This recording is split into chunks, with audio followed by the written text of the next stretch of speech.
Welcome to You, Me, Empathy, a safe place for leading with your heart. Hey, thanks for being here. You, Me, Empathy is the official podcast of the Feely Human Collective, a collaborative mental health community designed to empower each of us to grow our capacity for empathy, vulnerability, and emotional wayfinding. Just a friendly reminder that this podcast is for educational and entertainment purposes only and is not a substitute for medical advice, diagnosis, or treatment. No one is just a silly boy with a feely heart. You can support the show by leaving a review in Apple Podcasts, following us on social media at Yumi Empathy and Feely Human, and joining the Feely Human Collective community at feelyhuman.co. And now your host, Known Wells. Hello, Feely Humans. Welcome to another episode of You, Me, Empathy. My name is Known Wells. I am your host. I'm also the founder of the Feely Human Collective. Emphasis on the collective. Truly. Collective. This is how we do it. We are a collective. We are not individualists. Let me repeat that. We are collective. We are in this together. We are strength because of our intersectionality. Let's honor it. Let's use it. Let's use our privilege to go forth and fight. Right now, look, I'm already getting into it. A few days ago, Roe versus Wade was taken away. And gosh, it's weird times. It's hard times. And so this week over at the Feely Human Collective, which is my little business, this week the shop, every purchase in the shop, 50% off goes to Feminist Center. They are a Black-led reproductive justice organization that provide reproductive health and abortions in the Southeast, in the Atlanta area. So check them out. I will provide a link to that in the show notes. So again, feelyhuman.co. Every purchase this week through Sunday, 50% of the proceeds go to the Feminist Center. So it's a heavy time. It's a weird time. It's a collective grieving time. It feels like we've been saying collective grief, collective trauma for a while now. And I'm a straight white man. I've got it fucking great. So what does that mean, right? I feel overwhelmed. I feel a lot of these things, right? So we rest, we take our time, and we keep doing what we can. What can we keep doing? We can't afford to allow this to stop us in our tracks, to move us to complacency, right? And it's why I'm really grateful that actually I have Kate Spencer on the show today. So I'll get to that in a second. But Kate Spencer is co-host of the wonderful podcast Forever 35, where they talk about self-care, serums, among other things. And Kate has written a book, a romance novel called In a New York Minute, which I read and is a delight, a GD delight. I don't read many romance novels, and this is just a delightful one. I told Kate it reminds me of the movie Serendipity. It has a wonderful meet cute. Really loved it. And so Kate and I talk about, well, first we talk about her undying love for the band Fish. We talk about the weird tension and feeling of trying to sell our creative work during such a, as I mentioned, collectively traumatic time in our history. Kate's delightful new romance novel In a New York Minute, and why the genre of romance can be a salve for grief and provide some momentary relief from the heaviness of the world. And that is where we dig in a lot today, which is what I really want to talk about, which is this. We need, in this fight, or maybe a less aggressive term, maybe it is a fight. A fight is important, right? We need pause too. We need to rest. We need to recuperate. You know, us helpers know this. Us highly sensitive people know this. We can't give all of ourselves, otherwise we're not going to be useful. We need to be useful in our empathy, as we said in my episode with Stephanie Whittles-Wax. We need to be useful. We need to keep fighting, leading with our hearts, caring for our communities, caring for our people. Keep at it. And we need to rest as part of that. And a great way to do that is to read romance novels. So Kate talked about how reading the Twilight series in particular was a thing that saved her after she lost her mom to pancreatic cancer, which is so devastating. But it saved her. It was an escape. It was a salve for her grief. It was a relief, escape from a world that felt so heavy for a moment, and we need that from time to time. So, I will say, keep moving forward, keep doing the work that you know you need to do for our communities, for our collective, and read fucking romance novels, because we need that too. And I would start with In a New York Minute, which is so good. And it needs you, and it needs your heart, and Kate's a delight. And the link for that is in the show notes. You can get it wherever. Go to your local bookshop is the best place, but you can also go to bookshop.org is a great place. Of course, Amazon sells it, but, don't support that capitalist pig if you can. But yeah, In a New York Minute, it's great. It's wonderful. I really loved this conversation.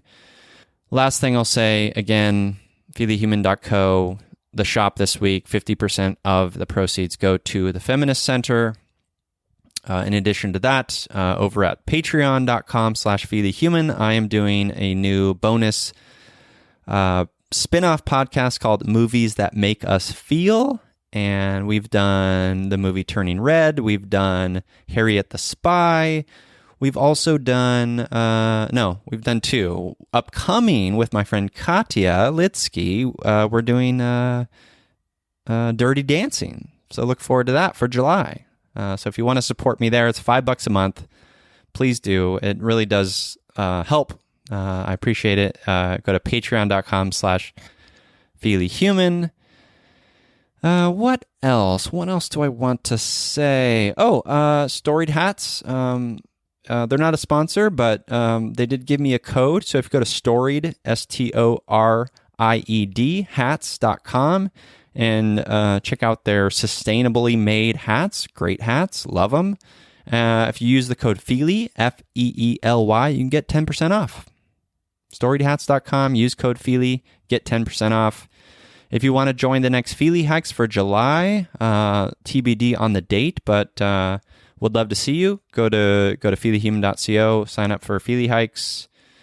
Please rate and review the podcast. Does help out the show. Follow the show on Instagram. Follow Feely Human on Instagram. We're looking for more writers for Feely Human. So if you're a writer, check that out on feelyhuman.co. Everything's at feelyhuman.co. So check that out.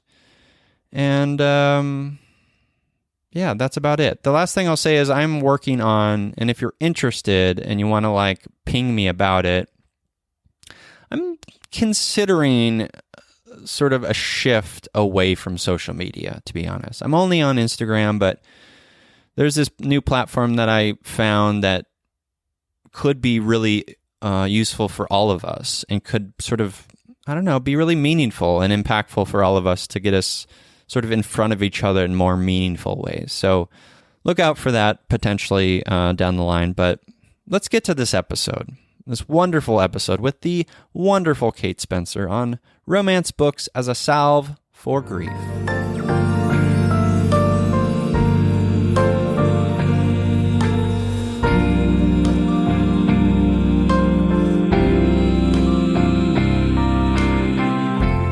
Yeah.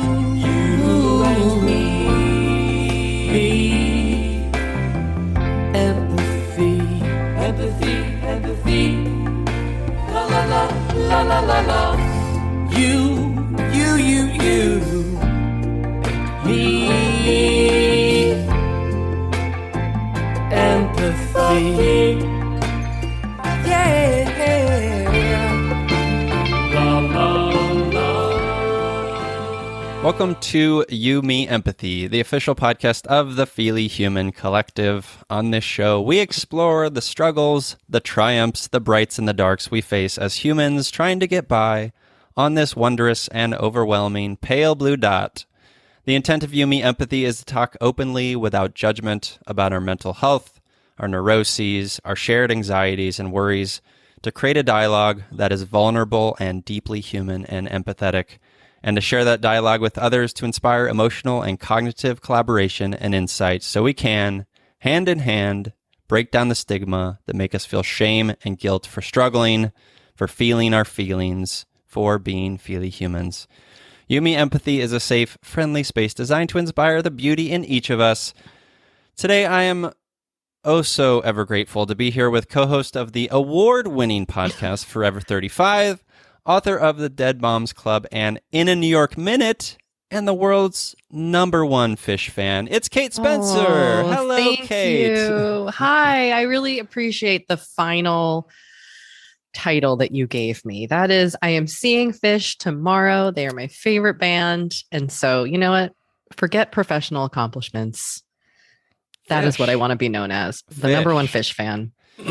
So let's get into that, actually. Okay. Because I there's something I enjoy Fish, and there's something about a jam band that is it feels very cozy. It feels very, I don't know, it feels aligned to self-care in a weird way because it's cozy, because it's like you're wrapped in a blanket almost. What is the feeling of being at a Fish concert? I've never seen them live. Oh my goodness. The feeling for me of being at a Fish concert is one of like pure celebration. Exaltation. Is that a word? Mm-hmm. Yeah. I feel like that's a word used in like church, but it's really kind of euphoric and joyful and very community focused. I actually see a lot of Fish shows by myself. I don't have a ton of friends who are super into Fish, or the ones that are like, you know, one of my best friends who I used to see Fish shows with has a younger child. So we haven't been to as many in recent years together, but so sometimes I go alone, but it still feels like a community, even when I don't know anybody. And it's just really special. And it's interesting because I've been going to Fish shows since I was 15 since I was 16 and I'm 42. So that's now most of my life. And obviously the scene and the music and the people have changed, but kind of like the energy and that like joyful feeling has been consistent. And that is that's why I keep going. I love that. I think that is the vibe I get. It feels like this radical joy in the face of what is often overwhelming and hard, that being living, right? And I think we need that sort of reminder to deepen our connection to joy. And I love that you feel sort of seen and part of a community when you're experiencing these things. It's wonderful. Yeah. And I think, a lot of times people equate these jam bands to like to just presumed drug usage. Starting with, the Grateful Dead, and there's obviously a larger kind of world of jam bands. But for me, I'm not a big substance user ever, and I mostly see shows sober. And there's like a wonderful sober Fish community that meets at set break called The Fellowship. And there are just all these wonderful kind of micro communities in the Fish world. And I think, especially like sober Fish fans, that they can often get overshadowed by the kind of like emphasis on like drug culture always being associated with jam bands. And so I always like to point that out. Like there are a lot of people seeing Fish not under the influence of anything and still experiencing, a euphoric feeling just from the music and the energy. It's just the best. I'm really excited. Is there a show in the almost 30 years you've been seeing Fish? Is there a show that stands out in your heart as being sort of pivotal? Oh my gosh. I mean, there are shows that for me were like transformative in terms of like my love of the band. But I will say a recent fish show that I saw it was just like everything about it was perfect. Like sometimes and I've seen like upwards, I think I'm beyond 80 fish shows in my lifetime. I thought I was at 100 and then I like went back and really counted and I'm not quite at 100, but I'm close. How did you go back and count? Oh gosh. I mean, there's so many resources for fish fans, but fish.net is an amazing website and you can create a profile and then you can go through every fish show and track which ones you attended. And then you can see like your statistics of like, oh, I've seen this song this many times. And it's just, yeah. Wow. Fish fans are like inherently like geeks and like data nerds and yeah. It's like the Goodreads for fish fans. Truly, yes. Without kind of the drama of the comments, I think Goodreads can get a little intense. But there was a recent show that I saw at the LA Forum, and I had just broken my hand very severely, like the day before, and I still went. And it was just like one of the best set lists. It was so much fun. And it just was one of those moments where you're like, oh, this is why I do this. And I've been doing this since I was a teenager, and like why I keep coming back to this band. They just never cease to, like do something new or surprise me in a new way. And that's what makes them so exciting for me. So it's the LA Forum show from 2020, October 2021 is a recent favorite. Got it. And potentially the last fish question. Favorite album. What if we only I mean, why not? So Fish is tricky because they have studio albums, then they also have released a lot of live shows themselves, and then they also have a really big, strong taper movement. So that means they've always encouraged fans you can buy specific taper seats. I mean, taping is now not really what happens, but in the 80s and 90s, people were taping onto actual cassette tapes and then trading the copies of these shows around. So that's interesting. Like, so when you said taper, I'm like the animal? No, yes. Okay. It's TAPER. Yeah. So they will record the show and then share the audio recording. And this is something that happens that the Grateful Dead does. And I'm not into like many other current jam bands, but I'm assuming they all do this. It's like kind of a big part of jam band culture is to be really kind of like generous with access to the music. Right. Yeah. I love and that. So I don't know if I have a favorite Fish studio album, which is so weird. I realize like when you think about a band, I mean, I think Rift is a really Picture of Nectar. These are kind of like classic early 90s Fish albums that are very good album. I mean, I like all their albums, but Fish is so much more it's like a concert band that I always think more of them in terms of like what show do I love versus what album do I love. That's fair. And does your partner like Fish? No, this is not something we share. My husband we have very different tastes in music. He's like a huge Billy Joel fan. He writes musical theater. He loves musical. Like I learned about Sondheim through him. Sure. But in the course of our, many years long relationship, he has seen 2 Fish shows. I have seen many Sondheim shows on Broadway, and he also loves Ben Folds. He loves like piano rock. Sure. So we have shared each other's musical interests with the other. But no, this is not something that he enjoys. And actually, like, I'm fine with that. I don't I'm happy having it be my own thing. Yeah. Well, I ask because I think what is increasingly like important for my relationship and my partner Jessica and I have been married for, I guess, going on 12 years, together for over 15. And I think what is very crucial is shared interests, but also separate interests. Yes, totally. Right? Mm-hmm.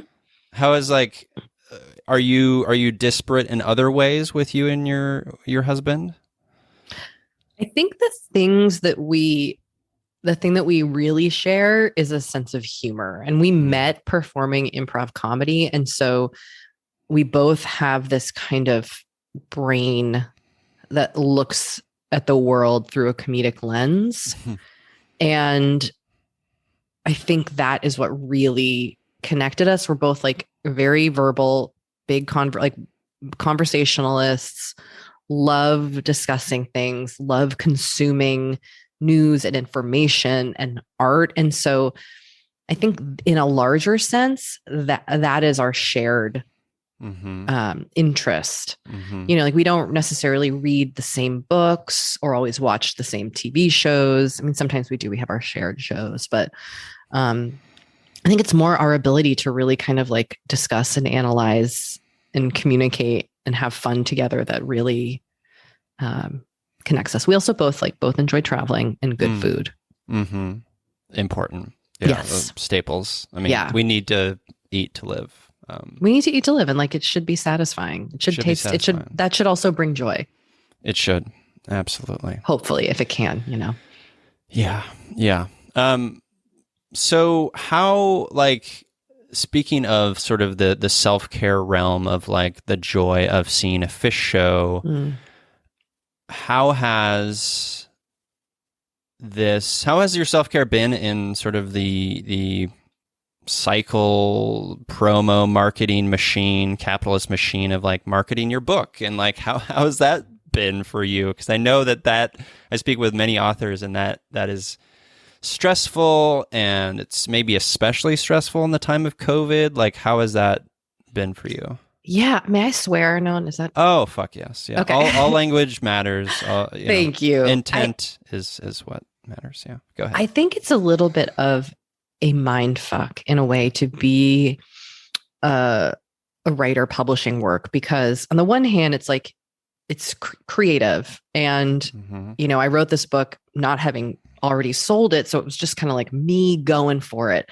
But then the intent is to sell it. Like, right. Like the intent is to make money off of it. But it's also this thing that I kind of birthed out of my brain. So it's very confusing creating in a capitalist structure. And I feel like only as an adult recently have I kind of been really like, what the fuck is capitalism? And how am I a cog in this wheel? And how do I enjoy participating? Even though I know inherently I don't think it's a really great system, but many ways I benefit, you know, like looking at all that stuff has been kind of illuminating. So I will say that I have been really lucky in that the publisher and the team I get to work with has just been amazing. And so they've made this experience, I think, as fun and easy and like seamless and lovely as it can be. And it is hard to try to sell yourself and sell your work.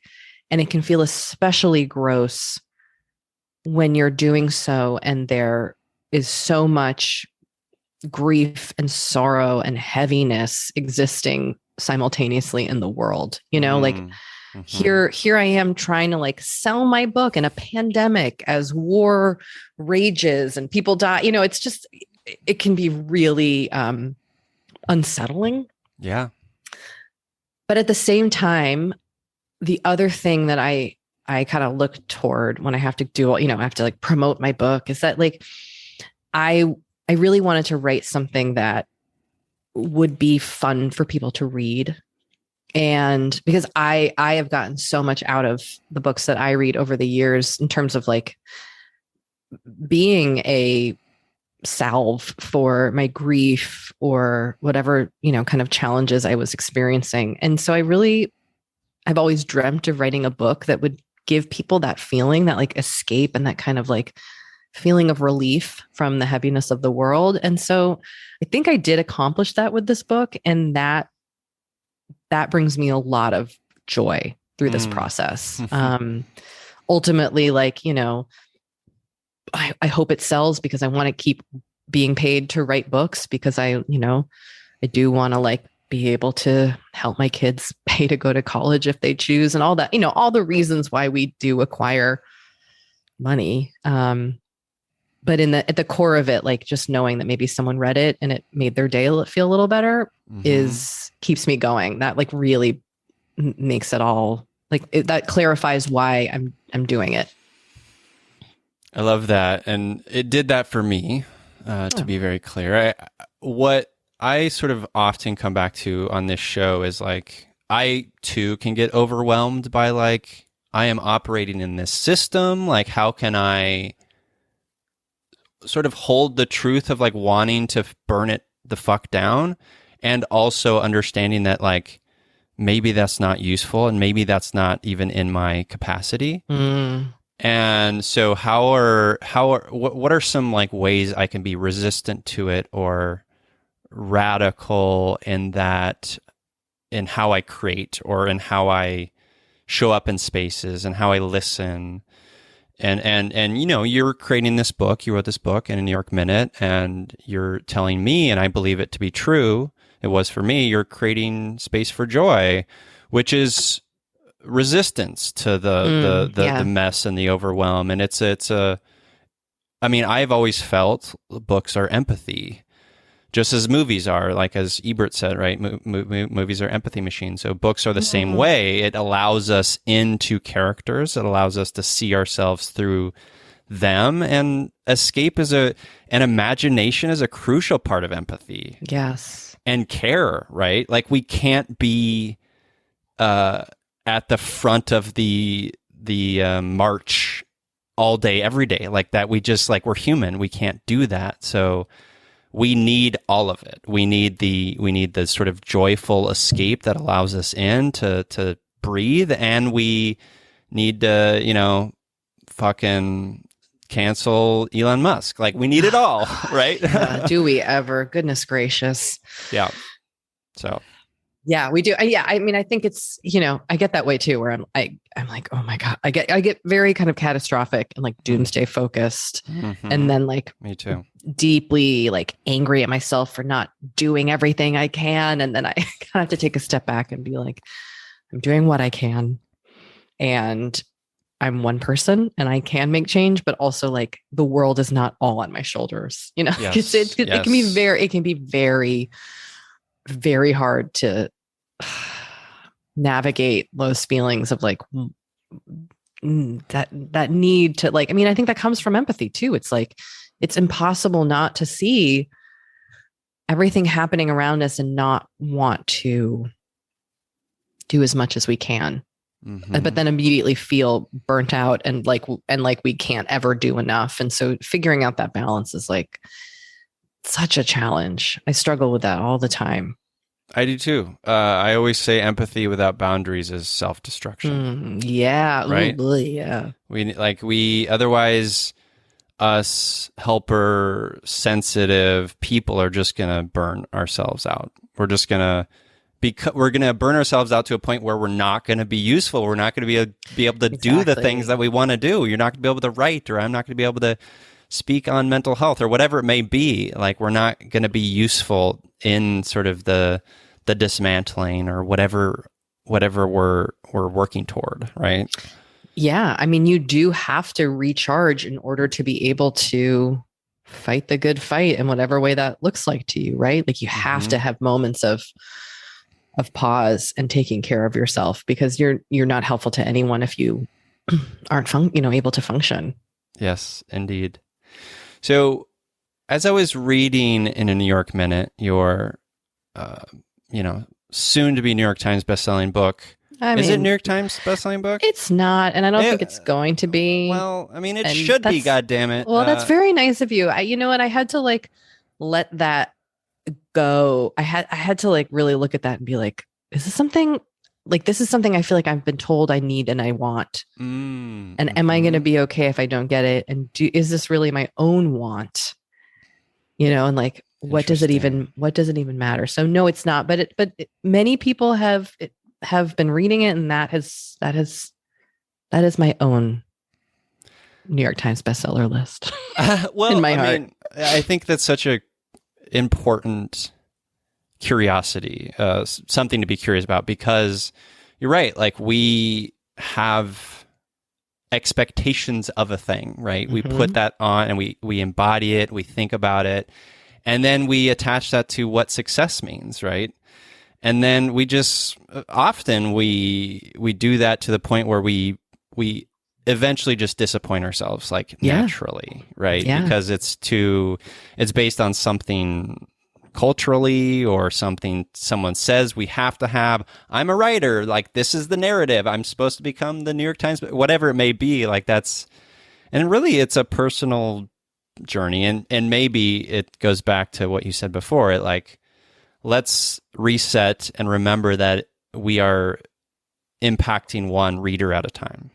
Yes. I mean, now like if my book had been on the New York Times bestseller list, would I be incorporating that into every sentence? Yes, I would. I would have updated every like, of course we hunger for these like measures of success. Like, yes. But then, but I have been doing some thinking of like, well, so what? Like, what if I'm not?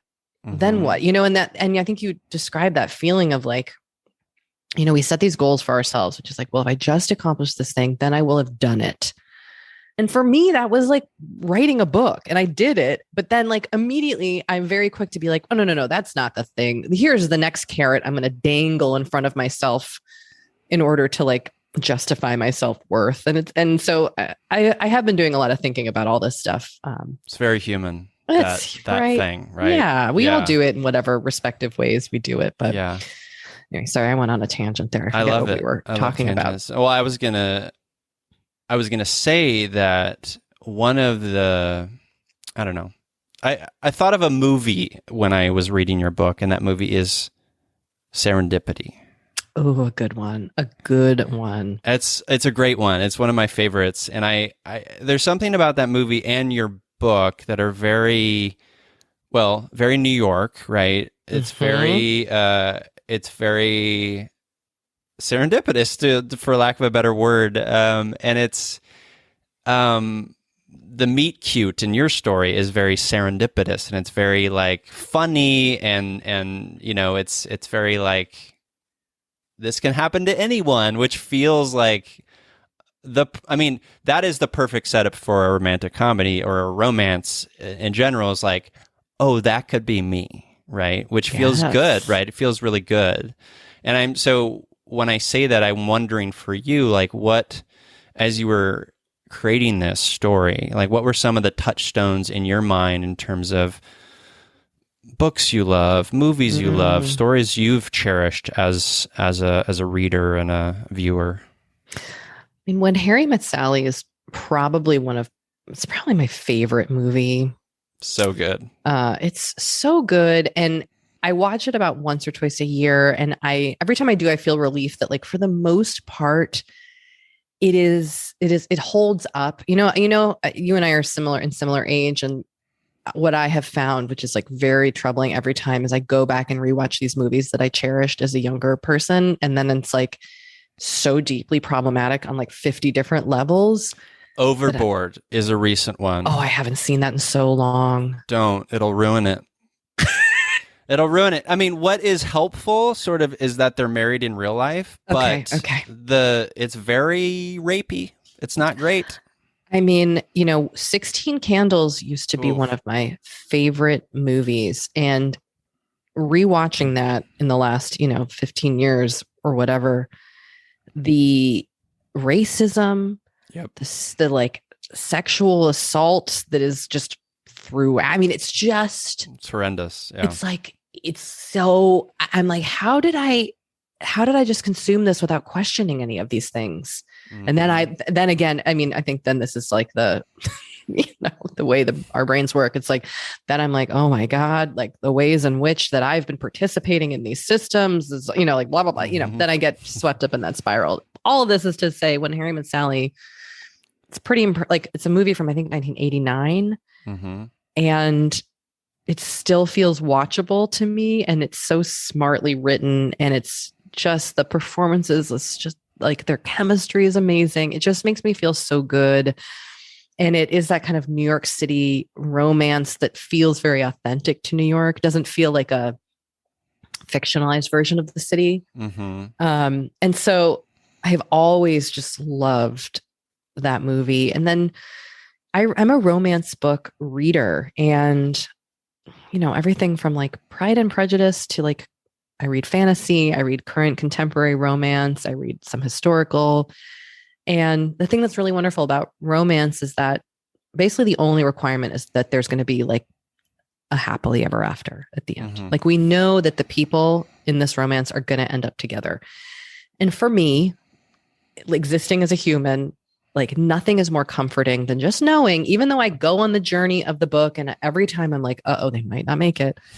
Just know, like, just, it feels like I'm being held, you know, when I read these books. And I think that's what I love so much as a romance reader.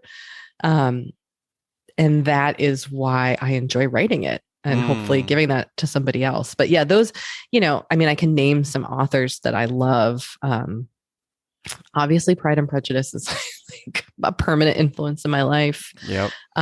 Christina Lauren are some contemporary romance authors who write as a pair. They write under one name, but they're two people who have been like they're friends of mine. They've been like super supportive and their writing is like the tightest and the best. Jasmine Guillory is another writer and a friend and another person who's amazingly supportive, and her books, like she just does such a great job. I mean, actually she deals with mental health, in a lot of her books, but her most recent one, she deals with like anxiety and therapy and, but also just writes these really wonderful, sweet romances between people. I mean, there's just so many good ones out there. So many good ones. Have you ever read All the Bright Places? No, but I will add it to my TBR list. It's a YA, kind of a heartbreaking love story. So it maybe doesn't have or follow the traditional model of a romance. But it's so beautiful, and it's written by my friend Jennifer Niven, who's written a bunch of wonderful books. Anyways. Well, now I'm also seeing that this was a movie that I can watch on Netflix as well. So I'm all in. So I've purposefully avoided the movie because I know it's going to be hard emotionally. Yeah, this looks like it's going to be hard. I mean, sometimes I will say I love a good movie or book cry where you are like just so put on your ass with sorrow and grief and like feeling all the feels for these characters. Like, boy, sometimes that's a journey. All the Bright Places is that. That seems like it's going to do that. I know I'm just giving it a brief Google and I'm like, oh boy, this is going to be hard. Sometimes that's what you need. Yeah, for sure.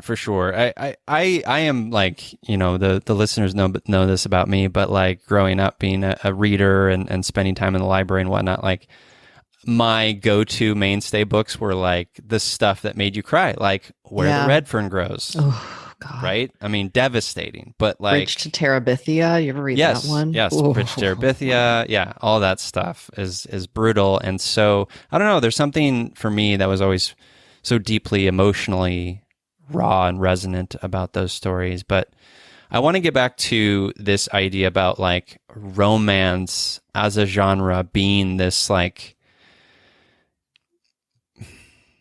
bow or this hug, right? That you said this, well, it's this contained thing. You know, it's going to presumably end in this happily ever after.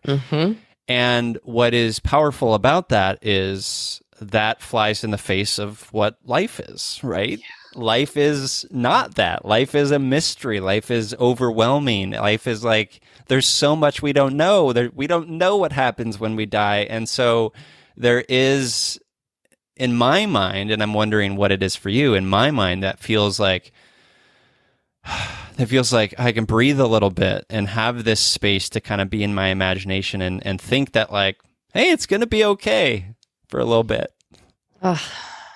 Yeah. I mean, I love how you just phrased that. And, you know, it's tricky because sometimes really awful things happen in these books, you know, like you can like be devastated reading some of these freaking romance books. Yeah. But you kind of know at least there's going to be this moment at the end. I mean, for me, it's just, I kind of came to romance when I was like really grieving my mom's death. And it was like the first thing I was kind of able to read. And it felt so good. And that is like where, like what I always kind of come back to is like, I was able to pick up this book, which was Twilight. Okay. And yeah, it was, that's the first book I remember reading after my mom died. And it took me 2 years after she died to even like get to a book, as far as I can recall. Yeah. And it just helped me with my trauma in a way that I don't think I was expecting. And I come to that a lot because, romance is really trivialized as a genre, I think because it's predominantly written by women and read by women.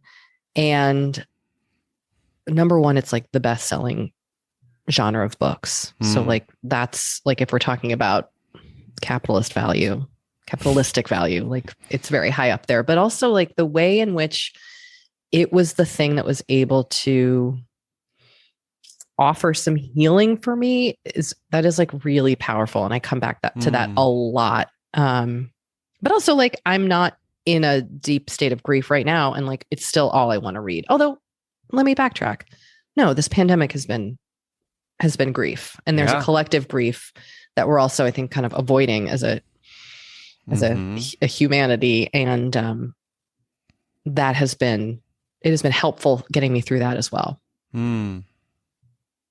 Yeah, I love that. And I'm grateful to hear that, I mean, not being able to read a book for 2 years, like that is some heavy grief. Yeah. And I don't, maybe I did. I honestly, like, the grief was so overwhelming that I don't recall. Like there's a PTSD element to it plays grief. with your memory in mind. Yeah. Yes. Sure. Yes. And so I just don't have a lot of recollection of the first couple of years after my mom died. And the point that it like things pick up for me again is when I read Twilight. And that is like, and so anytime, that's the other thing is that I think a lot about with books is, talking down about what we choose to read or about what other people are reading, or, like calling things guilty pleasure or like trashy or whatever. It's like, no, Twilight is not a critically acclaimed book. And it's a young adult book about a very problematic vampire, but like it literally saved me. And so I just think like there can be no judgment when it comes to, for the most part, when it comes to literature, right? Like, agreed. I mean, we have, you've got a beautiful bookshelf behind you. Thank you. I think we have a book at the top there that's called Sinful Cowboy. It's like one of those. I would freaking love it. That sounds awesome. One of those like smut novels from the 50s. That sounds amazing. Yeah. Yeah. I think what is such a like universal truth there that I love is that like, it can be for you, for some, Twilight is not going to be their thing, and that's okay. For you, it was, it's beautiful that this like YA vampire story was helpful in your trauma processing. That's beautiful. And I think like it's such a good reminder that we should not be judgmental of what we're reading and how we're processing whatever we need to process, because it's all very personal. Yeah, for sure. Right? Yeah. So how is your grief nowadays? Like, I know like it's been some time since you lost your mom.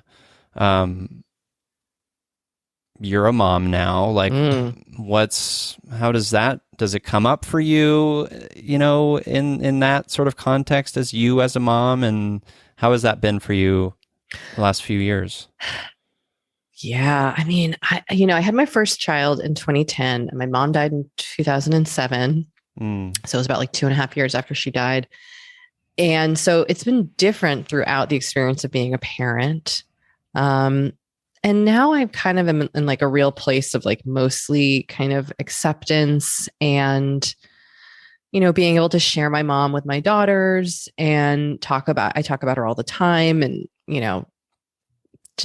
or she's a part of things, even though she's not physically alive.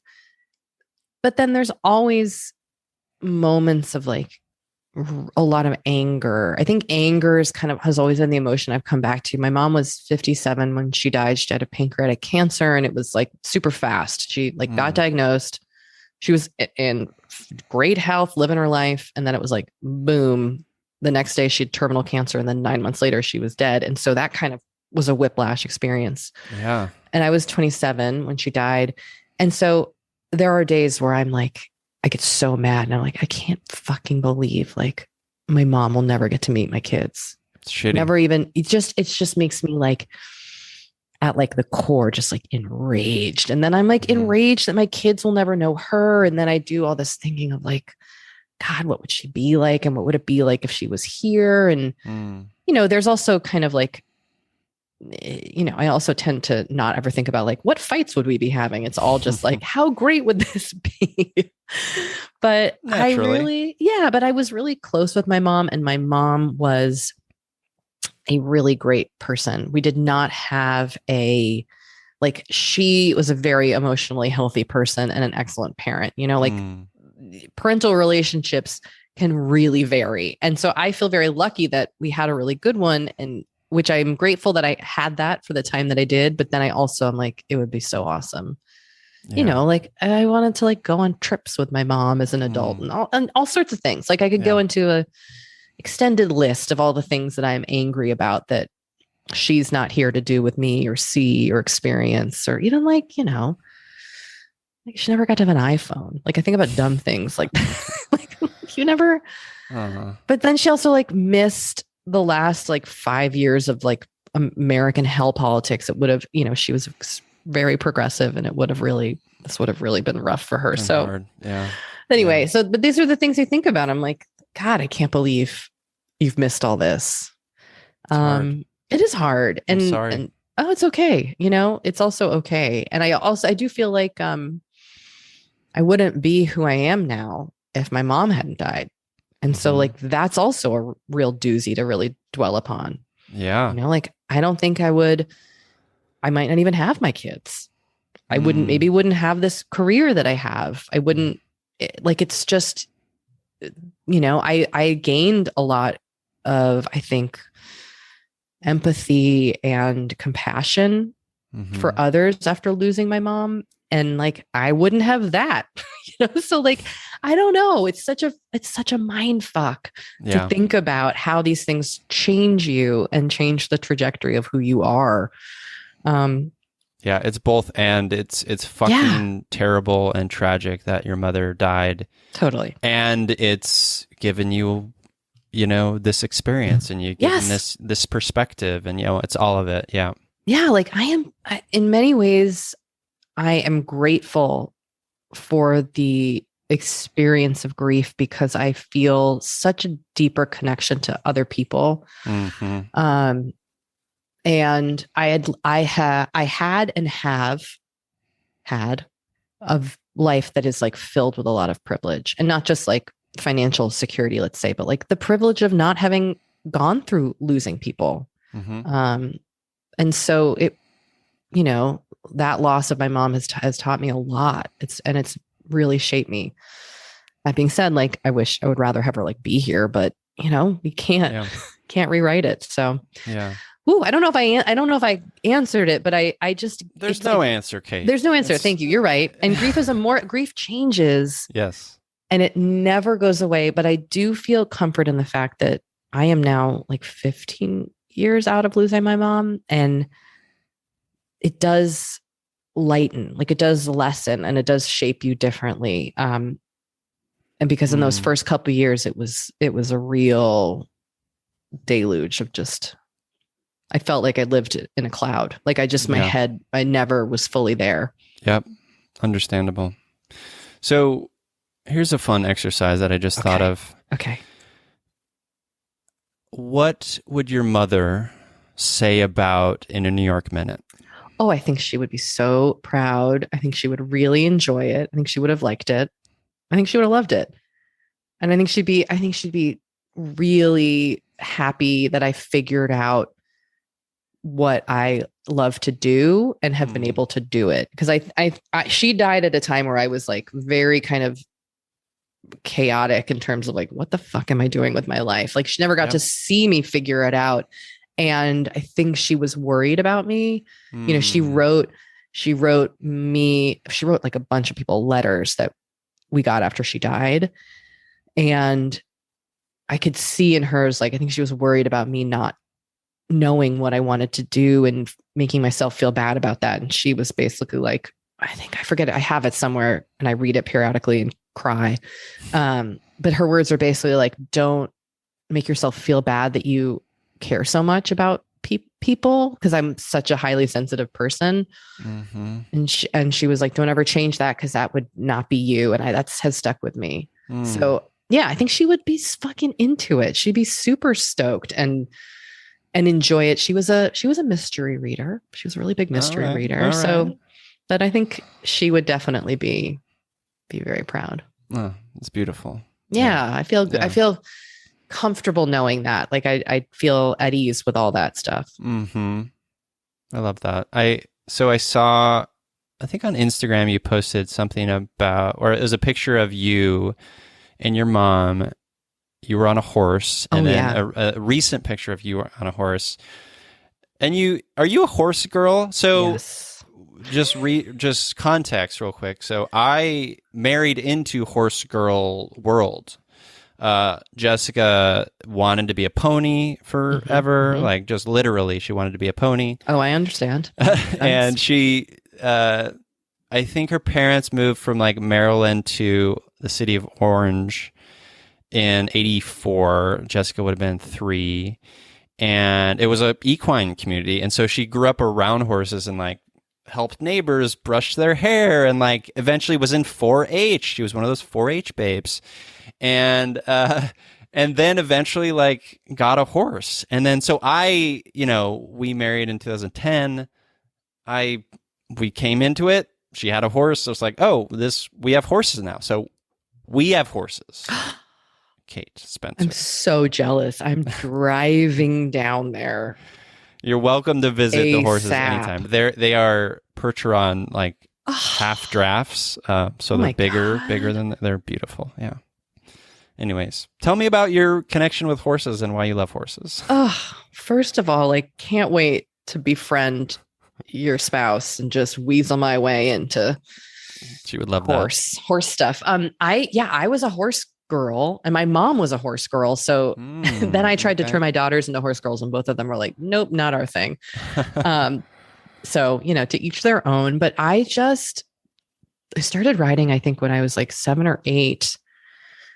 I just loved being around horses, and that's still what it is for me. Like I never really took to like showing or, horseback riding can get, especially like English, can get very serious, very fast. And that part of things has never really appealed to me. And so, and horse people can be a little nutty and high and mighty. Yes. And it's an incredibly, expensive activity, right? Yes. Like it's, so there's a lot of like, you're already entering into a community where there's a lot of affluence. And like, it's not the easiest world to kind of exist in, but I went to horseback riding camp and I was born without a middle name. And my parents, like whenever I asked them about it, they were like, we wanted you to be able to choose your middle name.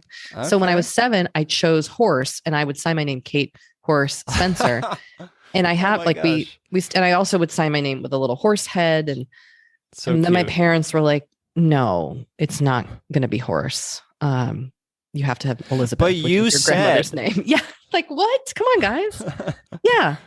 They said, and they were like cool parents, they were kind of like hippies of the 60s. So anyway, I just, horses for me. And, I've kind of gotten back into riding in the last few years and am now navigating, like, what does it mean? What does riding look like to me? And I really I love getting to be around horses. I just think they're such like intuitive creatures. Yep. And I have finally realized that like horseback riding can be what I want it to be. So I first, when I got back to it, I was taking lessons at like a barn that was very focused on like kind of English and showing and hunter jumper stuff. And then I was like, I don't enjoy this anymore. Like, I don't want to, this isn't how I want to ride. I want to learn how to ride Western. Like I want to ride pleasure style. And I want to like go on horses and go out in nature. So then I broke my hand. And so I had to take a break completely from horseback riding, but I actually just reached out to a trainer and was like, this is kind of what I'm interested in, like horses and in like intuitive relationships and getting to ride for pleasure and not worrying about, all the rigidity that can come with it. And so I'm going to have my first lesson with her in a few weeks. That's exciting. Yeah. Yeah. I love that. And I used to ride with Jessica back when I was still trying in our relationship. No, I'm just kidding. Back when I was still trying to prove my worth. No, I'm just kidding. It's just hard on my back, but I do. Yeah. I think horses are magical beings, and they do remind us to check in with ourselves because they pick up on everything emotionally that's going on. If you're feeling anxious, they're going to feel it too, And Jessica has always been a more sort of natural horsemanship style. And I have another recommendation for you, Kate. It's this documentary called Buck. Have you seen it? No, I've never even heard of it. It's about this guy named Buck Brannaman, who's sort of the founder of natural horsemanship. And it's a documentary. It's a short documentary. It came out, I don't know, 10 years ago or something. And it's another one of those devastating things. And it's beautiful. And I remember bawling uncontrollably. But if you're interested in that world, it's beautiful. I am really interested in it. There's like such a natural horsemanship and also this kind of like intuitive horsemanship. I'm very curious. I'm really hoping to kind of get to learn more about that in the next few years. And like my dream is to have my own horse. That's been my dream since I was a child. I've never had one.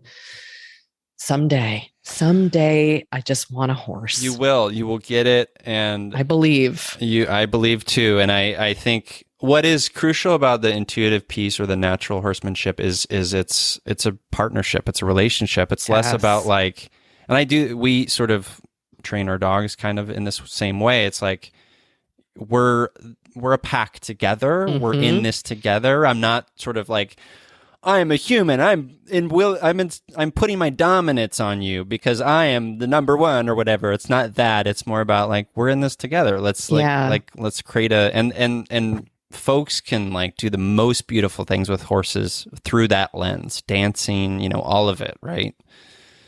Cavalia. Have you ever heard of that? Oh yeah. It's amazing. Yeah. Horses they can do they are incredible. Yeah. Yeah. / they can also be like, humans can deeply abuse them, and that can be a whole other thing. So I love learning about this documentary. Sounds great. I will definitely watch it.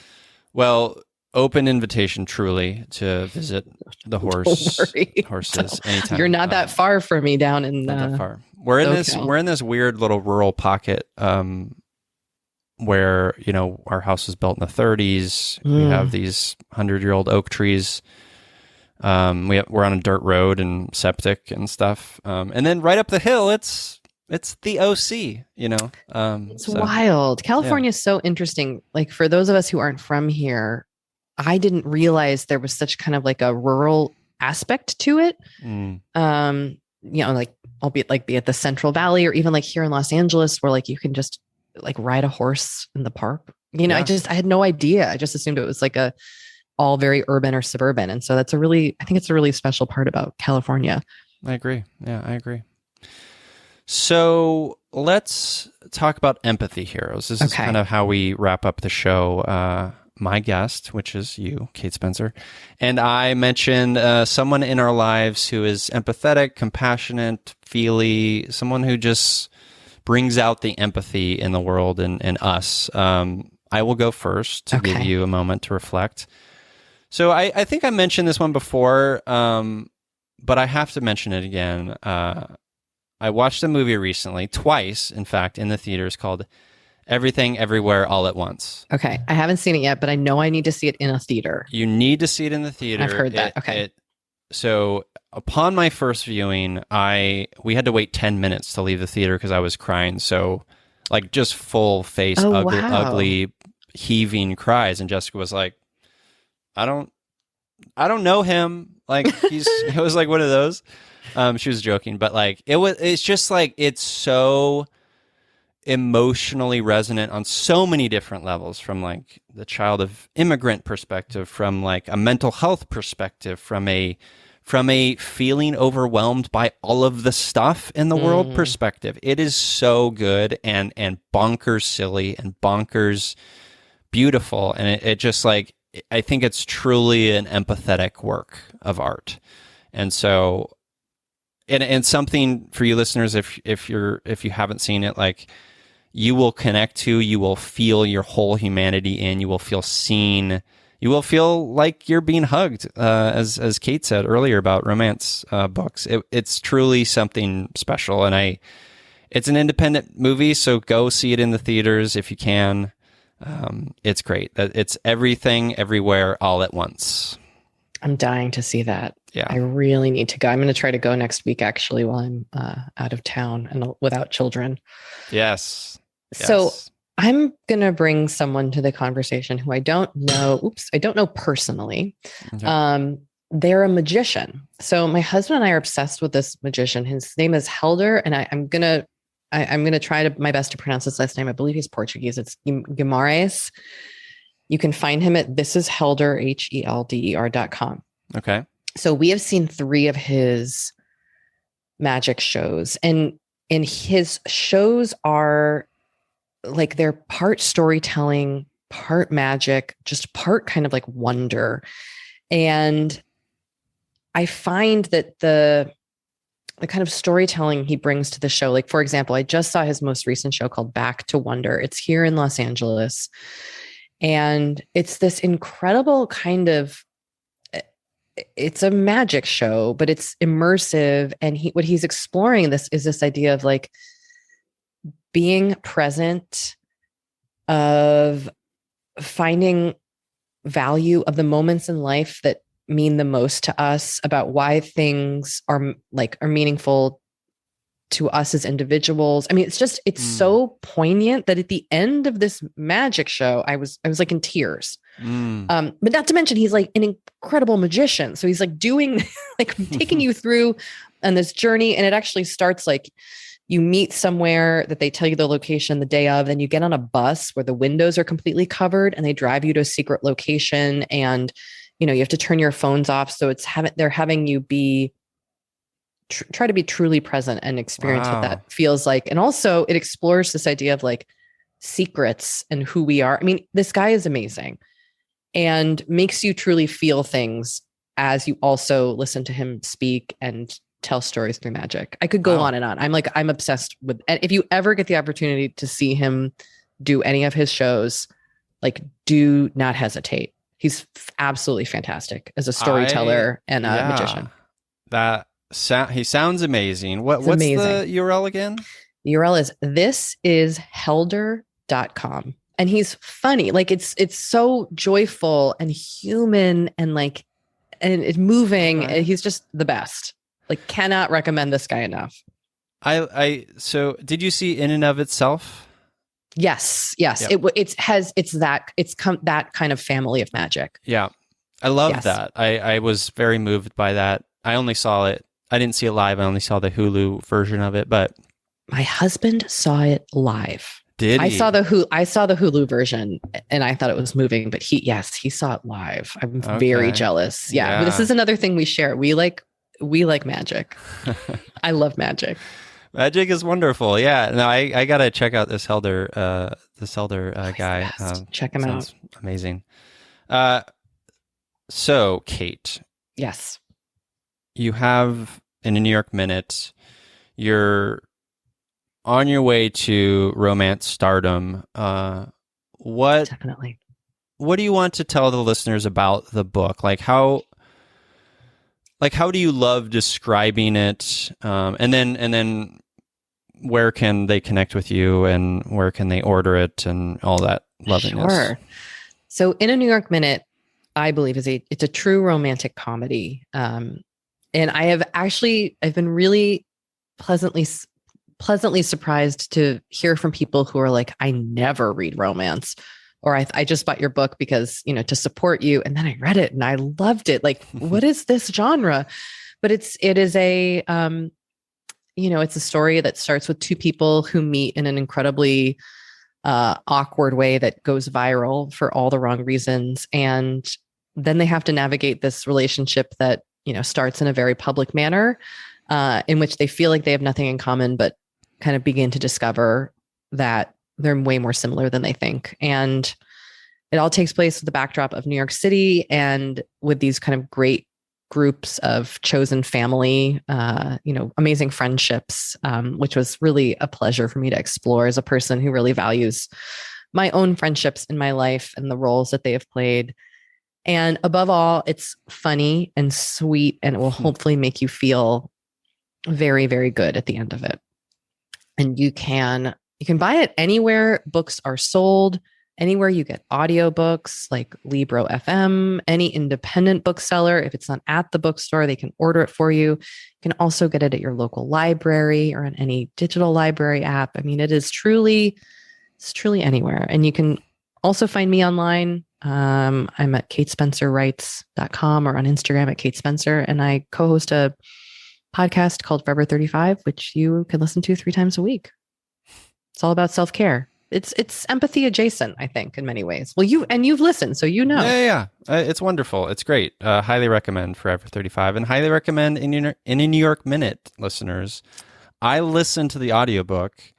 I thought it was, and the voice actors were great. Yeah, they're really good. Yeah, they're really good. I was like, you never know. Like, I think I've listened to some books that I've read sort of in print, and then the narration isn't as good or doesn't seem to match. But like, I think they were great. So yeah, I thank you. I was so thrilled by them. I mean, what an art form it is to narrate a book. I mean, wow. Truly.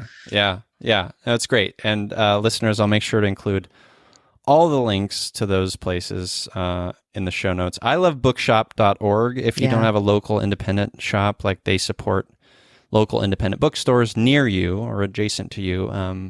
But yeah, I'll make sure to include all the links to that in the show notes at feelyhuman.co. Kate Spencer, thank you so much for being a part of You, Me, Empathy. I appreciate you. This was such a delight. I appreciate you. Thank you so much for having me. Of course, horsey girl. I'm grateful. See you at the barn because I'm on my way. Yes. We can I don't know, shovel manure together or something. Truly, I love the way manure smells, not gonna lie. Our dogs love eating it. I believe that. Yeah. I don't take it that far personally, but I can see how a dog would. Yes. Well, this has been a delight. And to you listeners, as I always say, I'm here, you're here. We're here together on this wayward, overwhelming, awe-inspiring, pale blue dot. We have each other. It's You, Me, Empathy.